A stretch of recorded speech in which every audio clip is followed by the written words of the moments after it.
Hi, Tracy. How are you? Hi, I'm fine, Michael. How are you? Good, good. So I'm really appreciate for you to give me this opportunity to let me to interview you. So are you ready for this? Yeah, I'm ready. Okay, Let's so go. okay, let's go.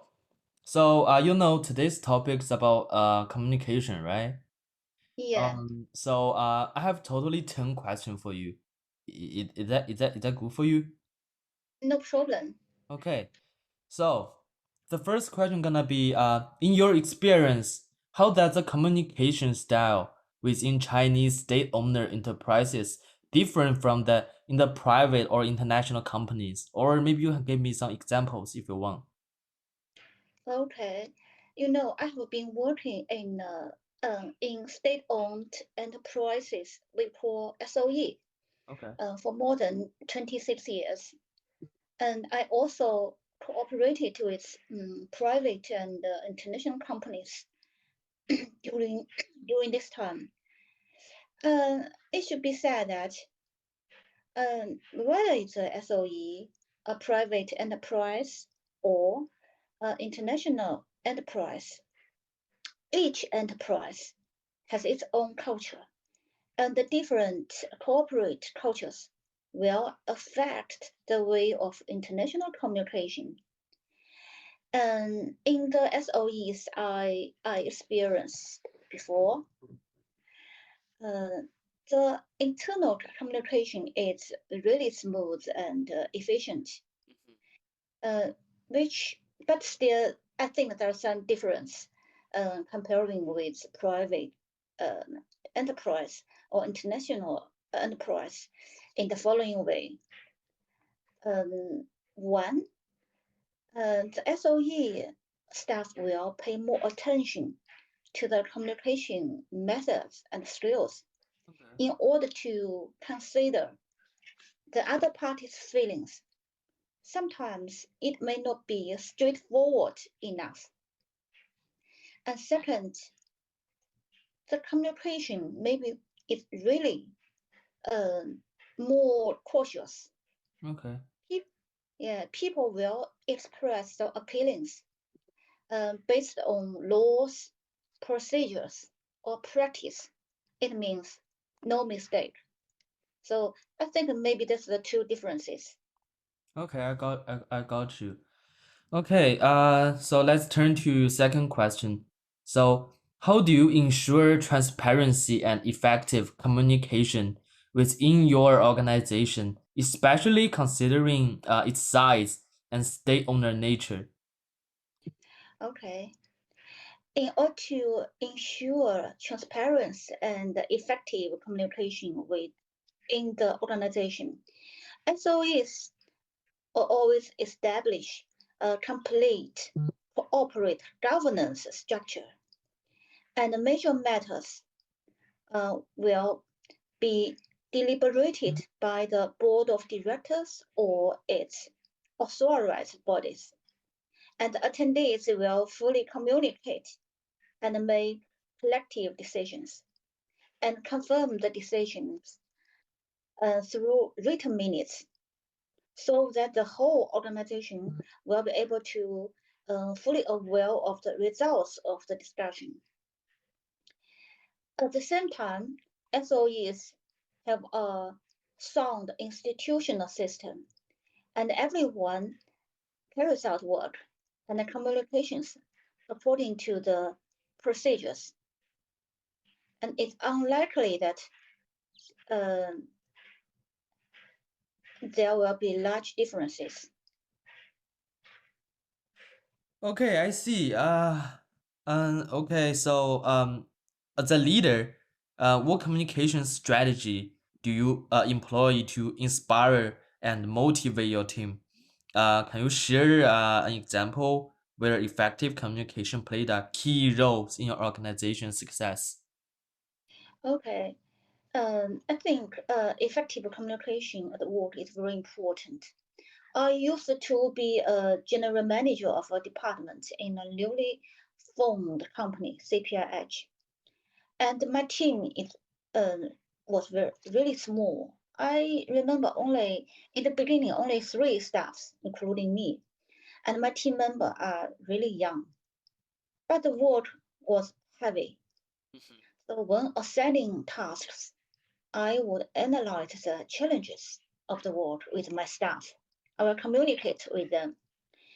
I will tell them the benefits of the work for their personal development and tell them I will provide professional support and take the responsibility as a team leader.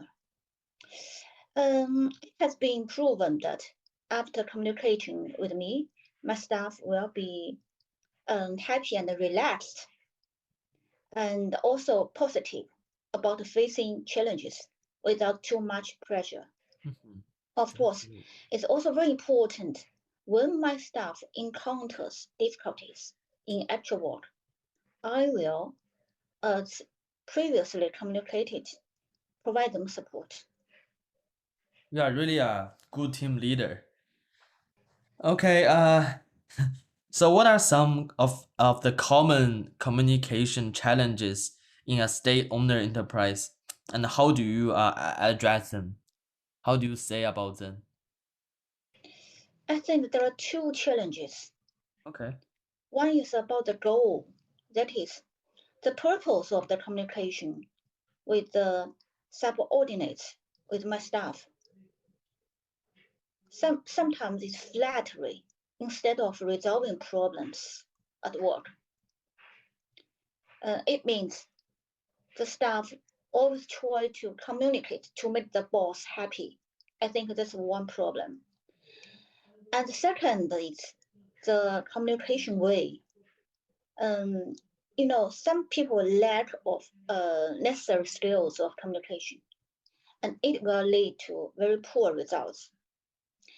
In order to resolve these problems, I think the first step is to establish an open and inclusive corporate culture in reinforce the importance of communication and also apply the results of the communication to work practice.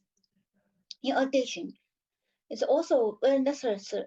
It's also necessary, I think, to improve communication skills so that the management and the employees can master the necessary skills and to make the communication more become more effective. Okay.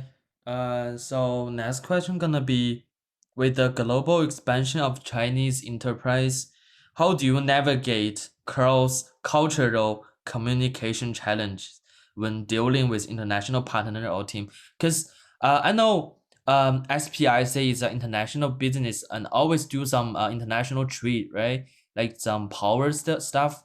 So I believe that you're gonna have a lot of international partner. So I think it's easy for you to answer this question.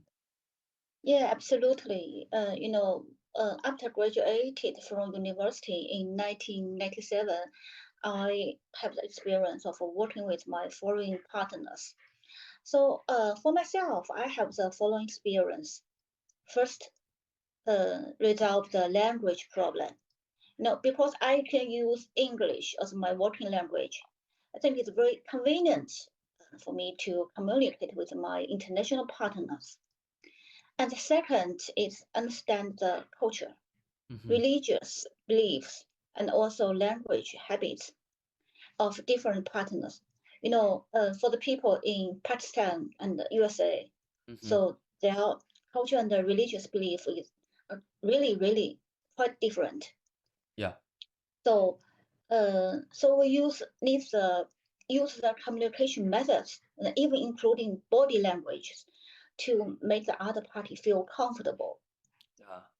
And the third is to being sincere and cooperative, so that the other party can feel the team spirit and also our uh, positive attitude, so that the mutual understanding and trust can be increased. I think all of them are very important. Okay, I like what you said. Okay, so the sixth question gonna be how that the integration of technology impacted communication within your organization. Are these specific tools or platform that you find particularly effective? I know a little bit about that because I used to have a part time working in China. There is a kind of for work for people who work they have common tools that can communicate with each other, not like WeChat or Instagram. It's like only the staff who work in this company can use this tool, right? Yes, we call it office work system because consider of the confidential factors. So only the people in one company or in one corporate use the same working system. You're right. So Okay. do you think this kind of stuff, this kind of tools, like what is that work system tools, it's really effective? It this really help you to improve like communication? Yes, absolutely. Due to use of the information system, the intermediate links of information transfer can be reduced, and it can enhance the communication efficiency and also can simplify the organization. For me, I think the email, video conference, and also the office systems commonly used in SOEs, and just like we discussed, are all effective tools or platforms so that we can first obtain the background and the progress of various work tasks and also understand the company's decisions and the latest development through the all kinds of notices, announcements, and some other information. So um, information systems are really important for SOEs. Okay, in a state-owner enterprise, there might be instance of handling sensitive or classified information. How do you manage communication around such topics? Actually, not only SOE, but also private company or international company, we have the same situation to handle sensitive or confidential information. Even for normal commercial corporation, there are also some confidential requirements.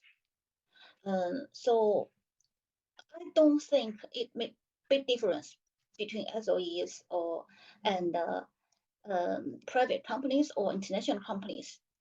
So for confidential information, I think everyone should follow the company's requirements and also the commercial contracts and fulfill the non-disclosure obligations and carry out communication on confidential matters as required. Okay, now is a question. So how do you facilitate open communication among employee at all level in your organization? What method have you found to be most effective in encouraging employee feedback and engagement? Okay, for myself, I encourage employees at all levels to share their experiences and views. This can enhance their professional capabilities anytime. I also organize regular meetings, so fully communicate with my attendees, with my employees, try to understand the progress of each work and also the existing problem. I will arrange solutions. Uh, I will praise my employees' dedication in both public and private settings, and also try to give appropriate incentives to encourage employees' feedback and diligence. I think there are two most effective way. One is listen carefully, and take prompt actions for their feedback, for their requirements. For example, uh, if my employees tell me that his family member is sick in hospital, he has to take care of him. He has to take care of his family member, but too much work, and he really feel exhausted. Mhm. So I will adjust his work schedule, and also I will arrange other staff to do his work. And it means I will adjust the resources so that my employee will have time to take care of his family. And second, for those diligent and effective employees, I will praise them, but not enough. Um, I will try to give rewards such as the opportunity for promotion and also salary improvement to him. Okay, so can you describe how your organization manage communication during a crisis? What are the key elements of your crisis communication plan? Yeah, I think first is to analyze the crisis, estimate the potential consequence, and make a plan in advance. And second is to define the communication process, to define the division of responsibility. For example, who will talk with the media and who will support at home. Um, and how to make external communication. So such kind of division of responsibilities need to be defined in advance.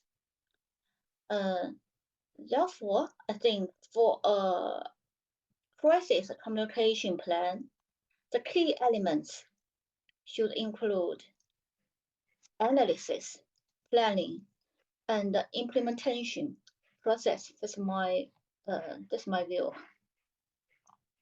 Okay, so the last question gonna be looking towards the future. What changes or trend do you frozen in organizational communication, especially in the context of state-owned enterprises?